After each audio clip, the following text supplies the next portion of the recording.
მსოფლიოში არსებობს 6000 ენა და საკუთარი დამწერლობა.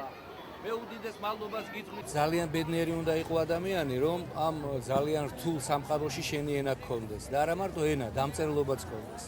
ეს მსოფლიოში არსებობს სულ 6000 ენა და ყოველ 10-15 დღეში იკარგება ერთი პატარა ენა. თქვენ წარმოიდგინეთ, როგორი საფრთხე ემუქრება საერთოდ კაცობრიობას.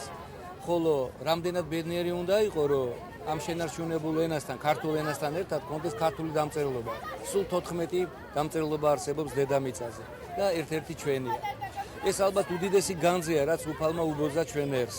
ისტორია საქართველოს ულოცავ ამ დღეს. სამწუხაროდ 70-იან წლებში გახდა საჭიროც დედაენის დაცვა. არ ჭირდება დედაენას დაცვა, მაგრამ ასე მოხდა. და სასიამოვნოა, რომ ქართველი ერთად ენა და ენის ძეგლი რო დგას აქ, ეს არის საოცარი რამ და ულოცავ. რადო 100-იანს აქ არ მინდა ბევრი ვიყო, ბევრი ვილაპარაკო, რადო 100-იანს აქ ესეთი სტროფი. საქართველოს მთებში გაგაჩინა ზენამ, ხმათა ხავერდების და ღმერთების ენა. მართლა ღმერთების ენაა ეს. იმიტომ რომ სხვა ენას არ ვანიჭებ. ხოტბას არ ვასხამ, როგორ გიკეთება? ვასხამ ყველა ენას ხოტბას, მაგრამ ქართული ენა გამორჩეულია. როგორც საქართველოა გამორჩეული და ქართველი ერია გამორჩეული ისე, გამორჩეულია ენა და გილოცავთ ყველას.